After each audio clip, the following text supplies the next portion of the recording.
Hey guys, glad you guys are here. My name is Chris Lindsey. I'm a field CTO for Doc Security. I wander around a lot, so I'll try not to wander too much in front. Last year I spoke at 25 different conferences and wrapped up at BSides, or not BSides. I did BSides in Denver, but I wrapped up at Black Hat at London. Anyway, this year I started off in Athens with this talk. This is my new talk for the year. I like it. I really kind of go deep when I do things. So a little bit about me that kind of helps set the stage. So I ran a security program for 3 years for a very large enterprise. We were scanning 2.9 billion lines of source code per month. I also wrote software for 35 years. So some of you guys know me from back in the day.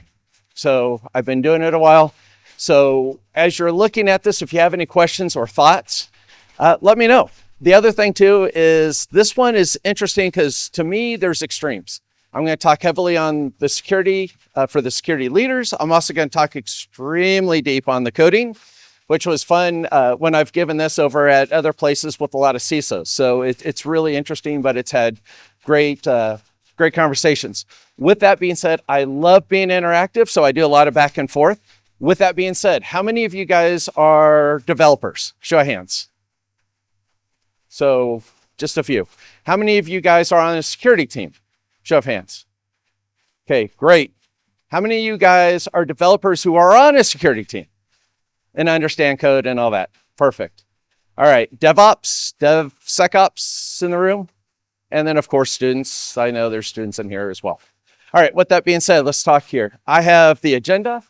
I'm going to really, for the most part, I'm going to go over a lot of security stuff. Then I'm going to talk about really getting kind of fun and deep into source code, talking about 2 Chrome extensions that were malicious with over 1 million installs and accounted for over 100 billion stolen credentials in 24 hours. We'll look at the code itself. We'll also talk about light LLM.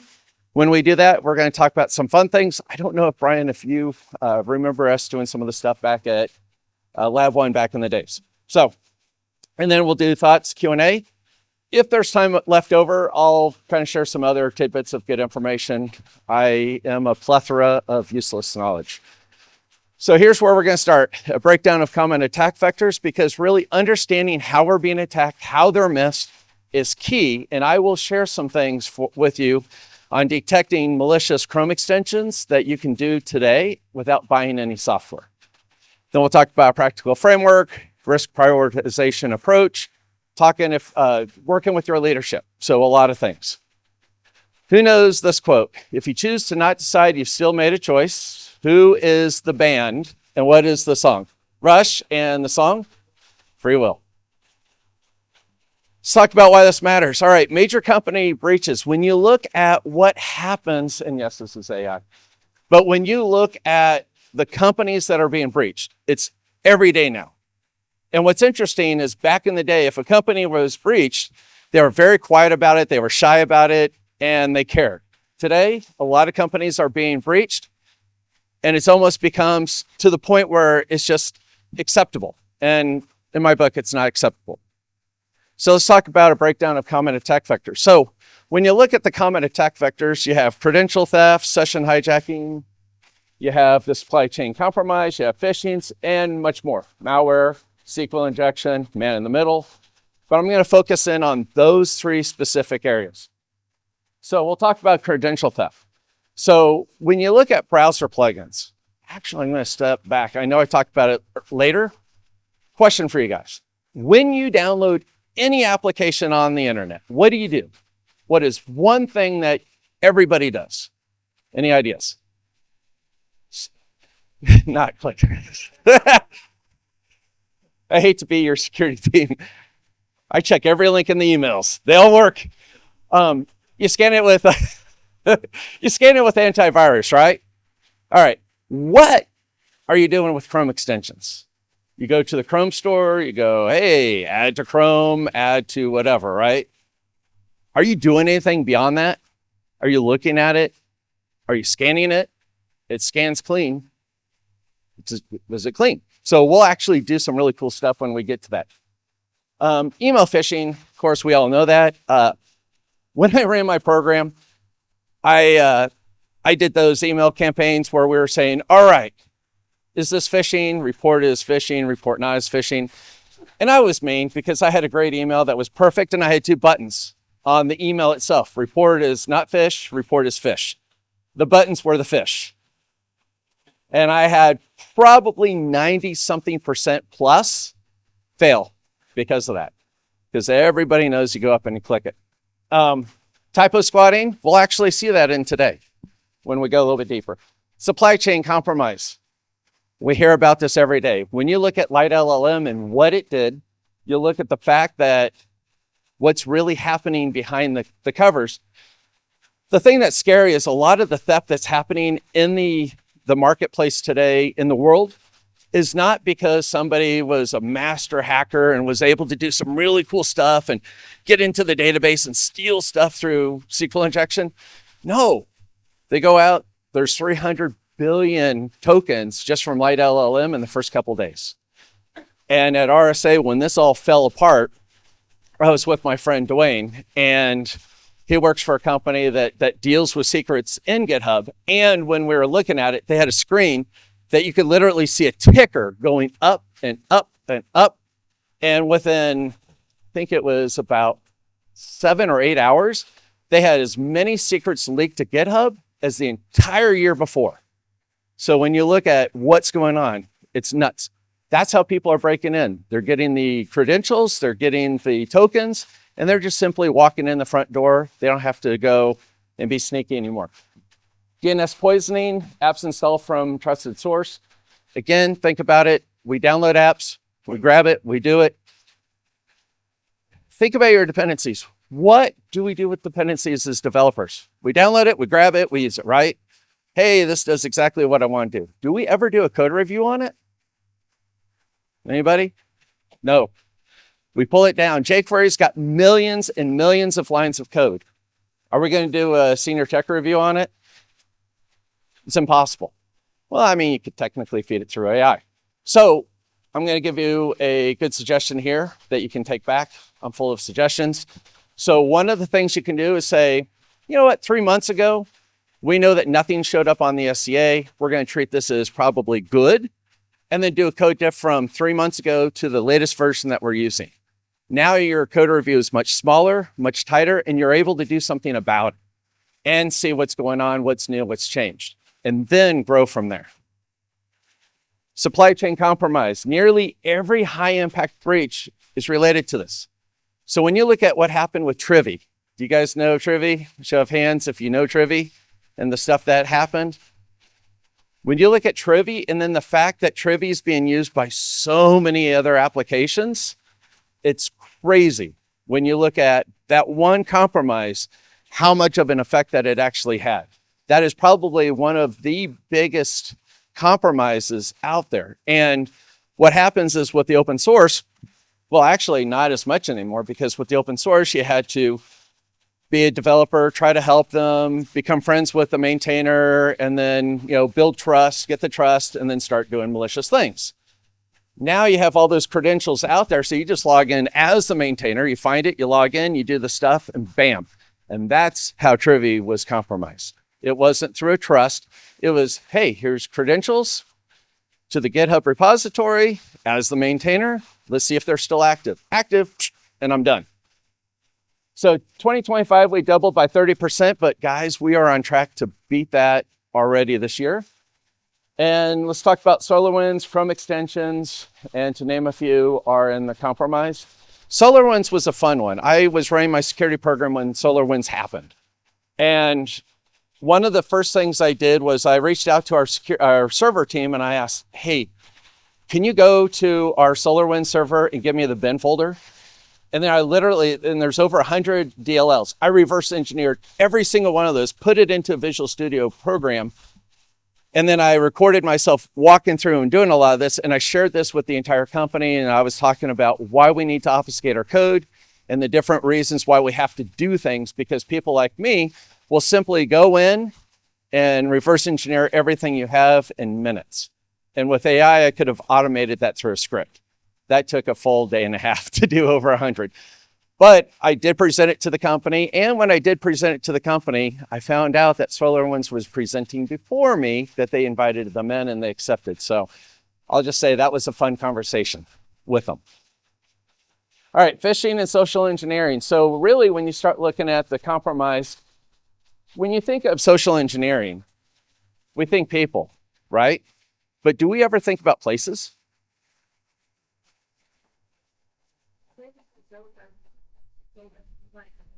Exactly.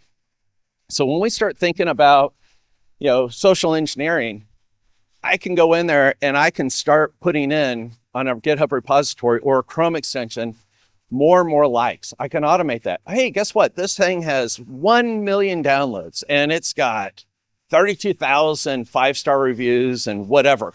We're building trust. We're actually social engineering that Chrome extension, and you don't realize that that's happening. But perfect answer. So we build the trust, and then we talk about the open source because we're here, right? XeUtils, it was kind of fun because with XeUtils, a bad state actor took 2 years, became friends, and then I don't know what the triggering point was. They started doing the malicious code, and he pushed it through, and thank God a Microsoft guy caught it, going, why is this running slower than average? And so there are programs that are looking at how long does it actually take to run through the pipeline, to run the different unit tests, to do the different things. And when they're off just by a little bit, now they're suspicious. So, and then Notepad++ for the updates. And so a lot of the systems out there, the updates are being compromised. So now you start pulling up updates and then they redirect off to a typo squatted site that looks right if you're looking at the firewall logs. All right, let's talk about a practical framework. I'm going to go a little deep on the security leadership here. So security teams are asked to do much, much more every year with less. If that's not you, I want to see your hands because I'm sure that is literally everybody in this room. You guys are being asked, you know what? We went from 5 developers or 5 security guys to 4. Now we're at 3, but you know what? The tools can do it all for us. That's happening. So, but a lot of us still can't answer the CFO. What did we actually get with that $2 million spent on security last year? If you're in leadership, if you're in a board of directors, that comes up frequently. And the hard part, and I think the next slide talks about it, but the hard part about this is when you're looking and trying to answer that question, you're like, but we didn't get breached. Well, did we not get breached because of the security stuff, or was it just pure luck? Now, any of us that are on the security team that have access to a firewall can see that we're just pounded and pounded and pounded daily at the edge. If you're running an IIS server, well, not IIS, let's just say a web server through any kind of different, Nginx and all the different ones out there, Tomcat, now you look at the logs, you're seeing that just slam. I'm going to share a fun one with you. I call these campfire stories. I throw these in randomly, typically, and it's just, if it comes to mind. So I'm going to share this. A friend of mine had a website that he was running on WordPress. Got compromised. Surprise, surprise. No backups, no anything, no way to retrieve it. Called me and said, Chris, do you have any idea how we can bring this thing back besides just start over? So question for anybody in the room, just show of hands. Any ideas how we could bring that thing back? Or is it possible? Spot on. The Wayback Machine. I went there, I grabbed every screen, saved it. So we have the different assets and we had the HTML. I used Cloud Code to actually reassemble it back, but not as WordPress, but into Node.js. And then we had it fixed in 3.5 hours and back online. And then the parts that you had to log in, I just got the requirements. And that was like another 8 hours of prompting, and we were all completely back up in a secure environment. So when you're looking at what did our 2 million get us, a lot more than you realize. So most organizations buy security tools the same way you buy insurance, out of fear. Back in the teens, 2010 to probably 2020, somewhere in there, we always called it shelfware security, because everybody would go out and say, you know what, I need a DAS scanner because I'm being asked by companies, do you guys scan with DAS? Yep, we're scanning our test area. And we're testing one little area. We're not testing all the software, we're just testing enough to say, check. Developer training, same thing. So when you look at it, out of fear. So a breach happens somewhere in the news, a vendor calls, a box gets checked. And this is what we call opening the pocketbook when a breach happens and the board gets scared and says, hey, are we covered? And you're like, we need more, they'll give you more. So, and then the result is a portfolio of overlapping tools. So now they go out and buy 3 or 4 things that are SCA scanners, 3 or 4 things that are SAS scanners. And now you have a haphazard install. And let's assume that all those are installed and running. Now the problem is you don't have one single place to get the results. They're all scattered. So this is also another problem. All right, so let's talk about a practical framework for evaluating, right? So we ask, what does this address? So, and honestly, developers, same thing. You're grabbing a dependency. You're grabbing it because you need something addressed. You need something to do something. And then what is the impact?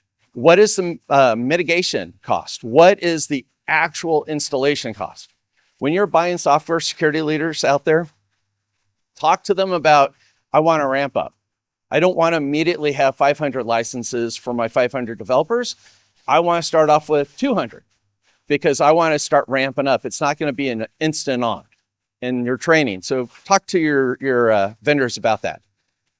What's the measurable reduction in risk? So if we get this, what are we saving ourselves? And what else can we do with that same dollar? And that's a question that's rarely ever asked, because when you're in panic buying, you just buy. So, and acknowledge the hard part, really, just really honestly, doing the framework correctly, it helps put numbers down, because now you talked about a probability of an incident. And one of the things that a lot of people do is, well, we're going to mitigate it through a WAF, web application firewall. We're going to mitigate it through some mechanism. What happens if, man, we just did a deployment, it's not working. Can we turn the WAF off for just a minute to make sure that it works? The WAF gets turned off. Hey, guess what? It works. All right, we had to get this out. We'll turn the WAF on. We'll go back and wrong. By that point, you've now opened the door for all the issues that were mitigated because of your web application firewall. Look at the value of your data. Too many people underestimate the value of the data. Again, fun story. I was sitting on the plane with a insurance lawyer next to me that does cybersecurity risk. And I suggested this to him. I put it out on LinkedIn. I post every day on LinkedIn. And this was one of the funny ones, because the look on his face when I asked this question, it was, I wish it was recorded, because I asked the question, when a company gets compromised, what do we get? A free year of monitoring, right? Credit report monitoring. So I asked him, I said, well, how about this? If a company gets compromised, every single person who had a record in there that was affected gets at least a $50 check, period. And he was like, that would bankrupt them. And then he asked the question too, which I expected, well, how are we going to know who's impacted? And I'm like, oh, that's easy, because the name, the address, the details, the phone number, it's all included in your data, so you have it. So anyway, the point is not about precision. The point is really about reasoning and trying to come up with an estimate that really tries to get out there.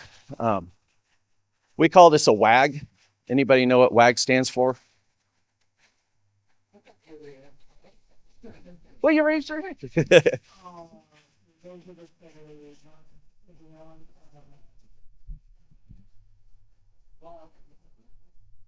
That was well mitigated right there.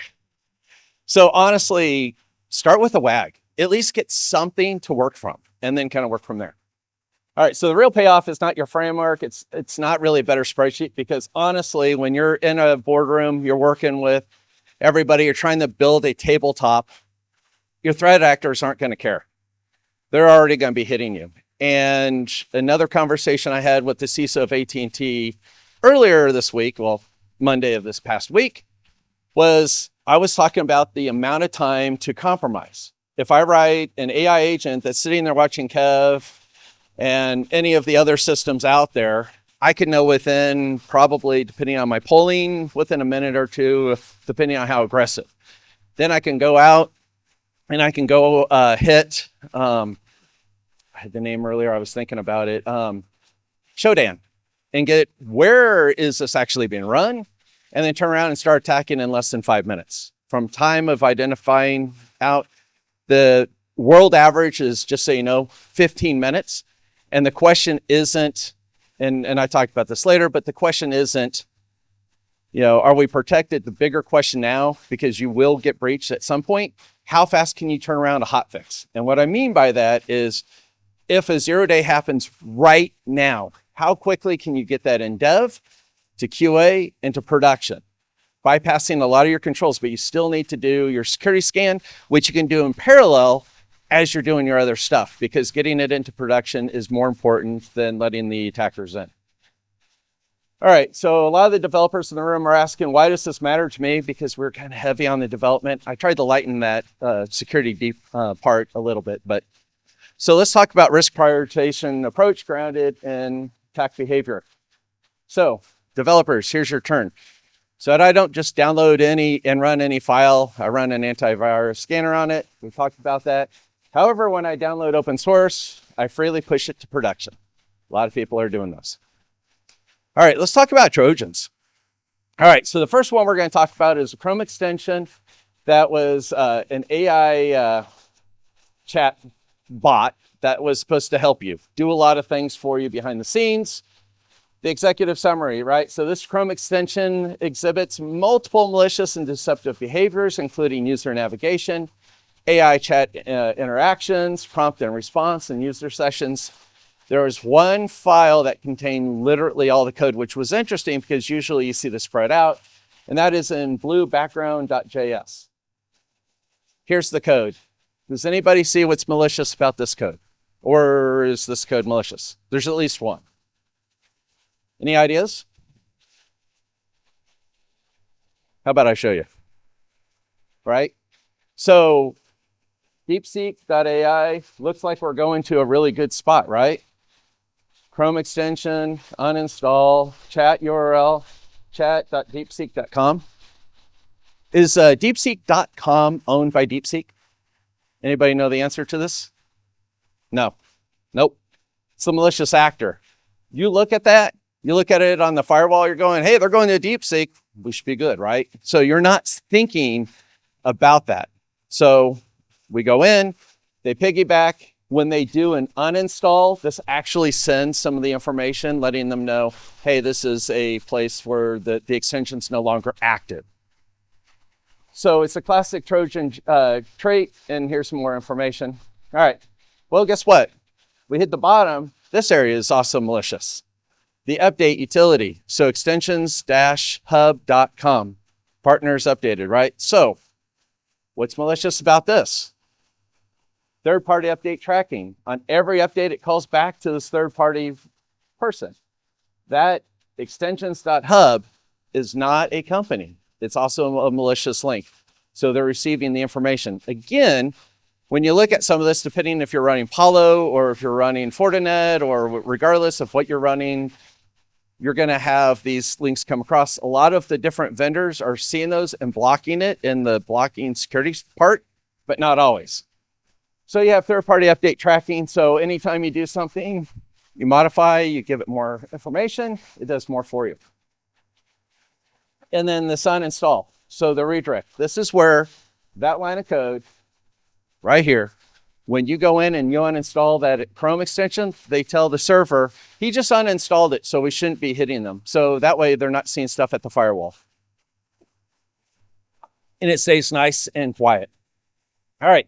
Oh, the top. Guess what? That entire page was malicious. So top part, right?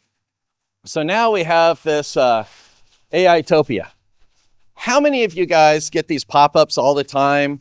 Hey, install this third-party really cool utility. Those ads, right? Ads, ads, ads, ads. That's exactly what that does. This file looks benign, but actually what's happening is it pops up every probably 2 to 5 interactions. It replaces the ad with itself. So it's just nagging you, nagging you, nagging you. Like what happens to our grandparents? They get nagged on the phone, or one of your guys who gets the push notifications. Do you accept? Do you accept? And you're like, shut up. If I hit yes, you'll shut up. That happens. So what makes this a Trojan? So we have the pop-up hijacking structure. So this message. So basically, this is where it's fun. When you install a Chrome extension, do you get a EULA? Is that usually part of it? No. No, I'm seeing the head shake no, and then I see some that are like, I don't know. You don't actually get a EULA, but this one, it does. When you get the EULA and you go, I accept, you're not actually accepting a EULA. What you're actually doing is the process within the Chrome extension that allows background processes to happen in a shadow mode that you are completely unaware. Because now what's happening is once you say, I accept the EULA, now everything that happens on any tab, any location you go, and it stays memory resident, regardless. You reboot your computer, it comes back in, this Chrome extension's there, it's capturing everything. This one, between this one and the other, or maybe it's this one, had 100 billion credentials stolen in 24 hours and sent to their server. And so that's after everybody's like, oh, this is great. Again, if you looked at the App Store, 5 stars, well, maybe like 4.9. But you had a lot of comments, AI bots going, hey, this looks great. It's an amazing, Chrome extension. Download it, from a real human. Yeah. So anyway, so it opens the door for you. All right. So what makes this a Trojan? So when you look at the overall pattern, that all really kind of goes together. It's really, you look at the URLs, you look at the different things that it's trying to do. And our security software and everything missed it. And we'll talk about that. We'll talk here after the next one, how you can actually scan these at home without buying anything that you don't already have access to. So signs to look for, send message. Oh, wait. Typos. Yeah, send massage. Those typos, again, there's software that looks for keywords. And if those keywords aren't there, you're good. That's another way that they get past it. So when you look at this, it looks like it's rushed, but that's actually on purpose. All right. So this is a great example. If response message type equals this, here's what we're doing and else. And this is that consent model that we were just talking about. And that's exactly how they did it within source code. All right, Chrome extension 2, we're not going to go as long on this one, but this one was this one was a fun one. ChatGPT for Chrome. So now you have a nice little window for ChatGPT. So you don't have to go into a ChatGPT site to ask questions. It's always going to be on your screen for your benefit. So that's out there. All right. So what this does is this hijacks ChatGPT traffic. It tracks everything you do, every prompt, every result. It injects its own advertising and will also change code and things that are coming back to replace it with stuff on its own. It requests excessive permissions. We'll see that. It does deceptive marketing practices. Surprise, surprise. We saw that on the last one. And it has missing core functionality. So when you look at the Chrome extensions and it says, I do all this, sometimes it does, sometimes it doesn't. This one didn't. So what makes this malicious? So when we look at here, and I really just want to point this out, host permissions, all URLs. That all URLs is what gives it the ability to capture anything from everywhere, just like our previous one. So this is out there. What makes this malicious when we look at this one? We look here, this extension, that AI-topia. Again, that AI-topia is what we were looking at before. Again, it's AI-topia. When you go ahead and install this extension here, AI-topia, it actually is kind of a command and like a C2 server. So with that, again, everything goes to it. The requests go to it. You think that it's going and doing what it's supposed to because it hits that and then hits ChatGPT, so you get your results. So everything looks perfect.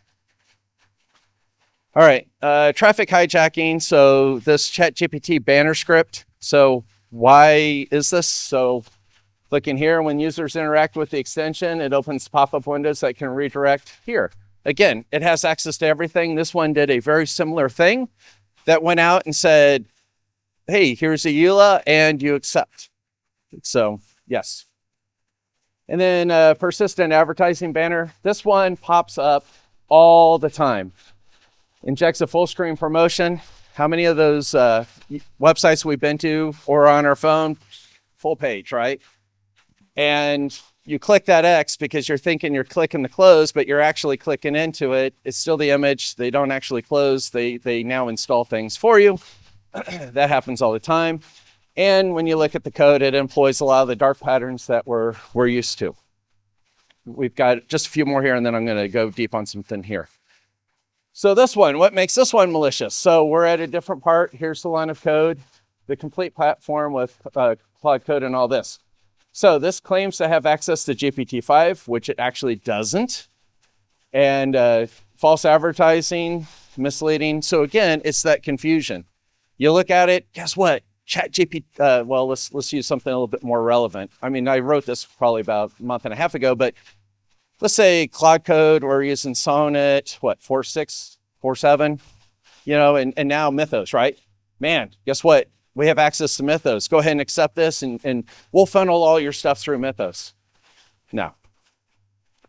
So here, this injection injects again information. This is again a lot. This one really was just a lot of annoying banners and ads. And again, one more. And this one, so when you look at the pricing, this one actually popped up pricing on the screen. And it said, hey, you can do this for $20 or buy this for $40 or buy this for $60. And again, it looks legitimate. All right. So honestly, we can sit here and talk about this all day. That's why I love that. But we're going to move along because really, I don't want to be, I feel like I'm a parrot just kind of just walk in circles talking about the same thing. I will tell you right now how to detect these. So I was lucky because our research team back in Israel is just simply amazing. If you follow anything on LinkedIn, you see our stuff. We're always on Forbes. We're always in these massive places because we're finding things way before other people. These two Chrome extensions, I did a webinar with our research team, and we talked about malicious things and some of the things going on. And I was just like, man, this would be kind of fun to take on the road and talk about. But how, and this is not how they did it, but this is one of the things that I did, and I show results at the end, but I'm going to go ahead and talk about it now. You can take a Chrome extension, a CRX. A CRX is nothing more than a zip. You can right click and you can say, unzip. And once you have the files, then you could take cursor, free, point it to it and say, what makes this malicious? If you do that, it will actually tell you, it'll do its thing, and it'll come back and it'll actually tell you what's malicious about that. It'll even test the different URLs and the different things, and those will actually show up in the results. So that is one of the things that you can do. The other thing too, if you're running the program at work, think about going in and doing whitelisting on your extensions, limiting your browsers, because that's going to be key to make sure that people at home aren't like, hey, I've got this really good Chrome extension for coupons, and I'm saving all these things. All right. Oh, actually, it was right here. So I took both of these extensions. I ran it through our scanner. I actually did check marks. I also did sneak. I also did like 3 or 4 others. But the results were all identical. We had 1 high, 3 medium, 11 lows, 3 mediums, 9 lows, 3 infos. What I'm trying to tell you is if you scan your Chrome extensions with security tools, you're going to get just basic stuff, and you're going to totally miss all the different things that make it really, truly malicious. All right, Light LLM. Who loves this one? Who knows this one? Some of you. All right, and him. So Light LLM, the thing that makes this one interesting was this was a Trivy compromise that then actually impacted this. And this one was accounted for over 300 billion tokens stolen, credentials stolen, with all the details that you would need to do it. Again, that Trivy compromise is paying dividends on, hacking and getting in. So you see me talk about this all the time on LinkedIn. if you follow me. Rotate those keys. Rotate those keys. Do it at home. My phone, and I was actually going to bring a CVS receipt. If you look at my Authenticator app, it looks like a CVS receipt because everything that has multi-factor actually is on there. And I will tell you, there's a website called promptsuggestions.io. If you type in OTP, it will actually give you the prompts that will actually create a one-time passcode implementation into your application. And that's all free. You don't even have to log into Prompt Suggestions. And how do I know this? I wrote the site. All right. So let's talk about this, right? So March 24th, a threat actor, Team PCP, compromised LLMs. PyPy, publishing credentials. Part of the Trivy. How'd they get these? Think about recent attacks. Trivy was used in the Light LLM CI/CD pipeline and used to publish 2 backdoored versions, which were 1.827 and 1.828. The malicious payload was harvested in secrets, credentials, basically all the good stuff. So what's kind of funny is when you look at Team PCP, they were like, this is great. You can tell they're kids or they're young because they're like, nobody, everybody's talking about our compromise, but they're not talking about us. They're like, hey, anybody please give us some feedback? Okay, I don't know any malicious threat actors that are this way. Going, come on, guys, talk about it. I'm still sad that nobody analyzed our build, gave feedback on it. I mean, these are all real quotes that are out there that the team actually was griping about. They asked for technical analysis. So the guys back in Israel did, and this is cool. They have a dropper, they have an unpacker, stenography, injection, and then C2. So let's talk about this. So stage 1, the dropper, right? So the audio dropper. So it goes in, it grabs this WAV file, it comes out, but actually it's not an audio file. This is actually an executable that then gets executed through MS Build. So a lot of your firewalls, a lot of your things are looking for traffic, and it goes, yeah, this looks like a wave. There's just enough in there to trick the systems into thinking, yes, this is truly a wave file.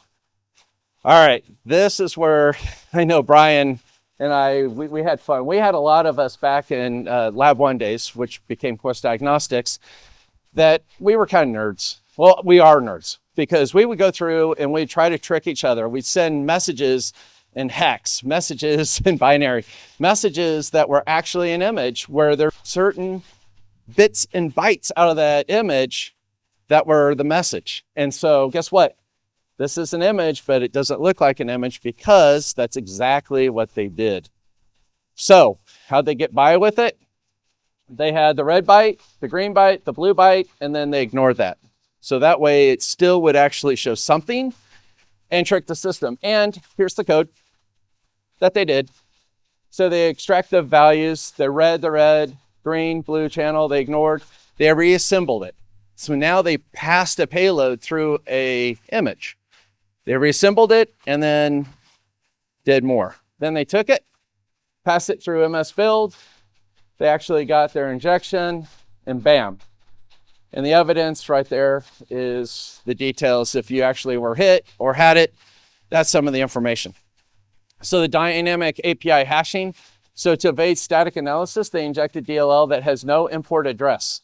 By having no import address, you can't just take the file, tie it directly into your application. You have to do late binding for those who are developers that are old enough to remember late binding.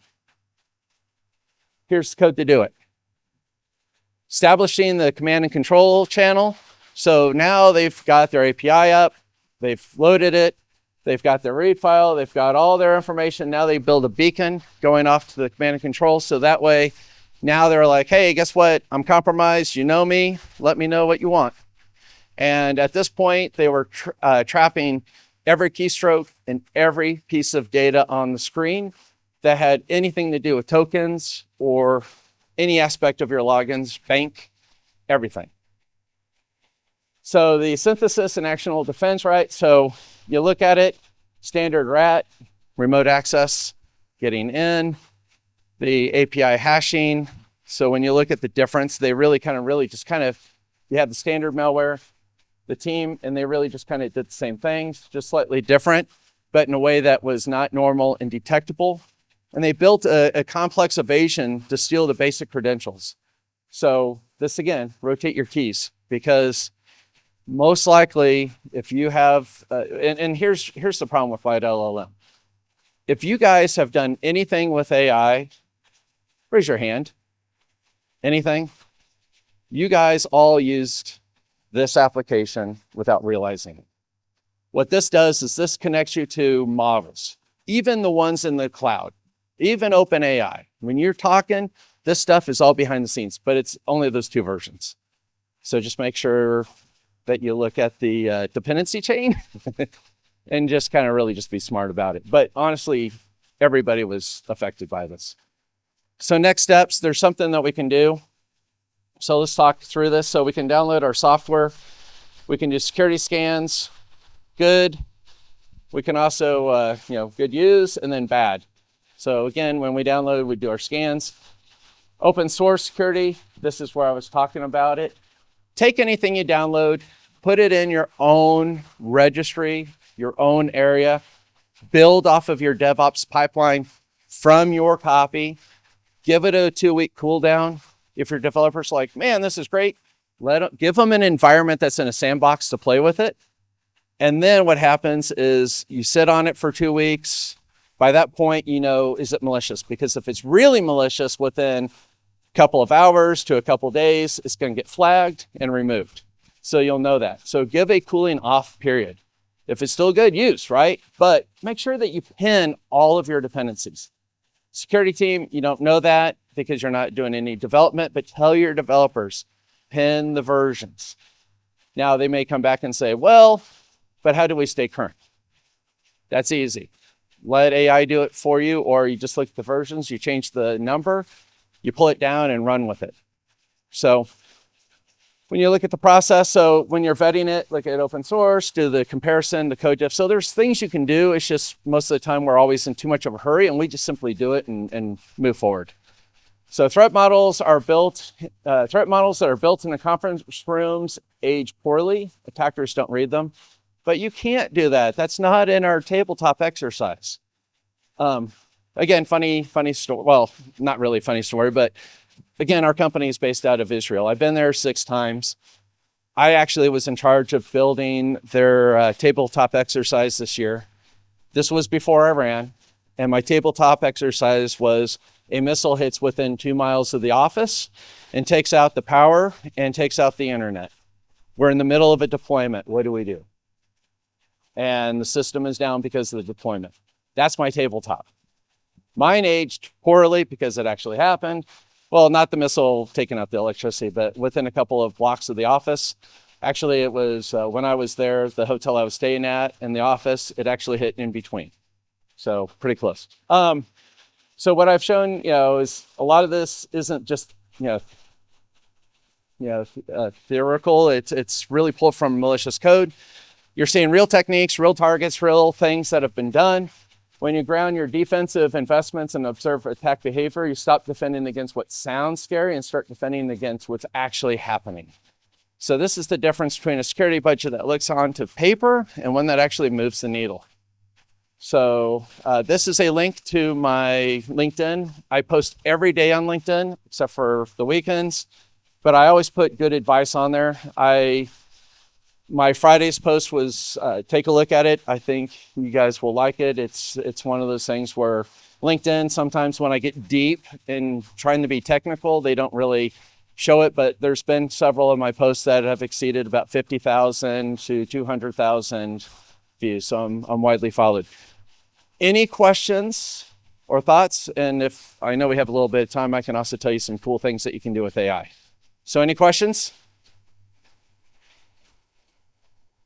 No questions? Question. Do what? I don't. I probably should.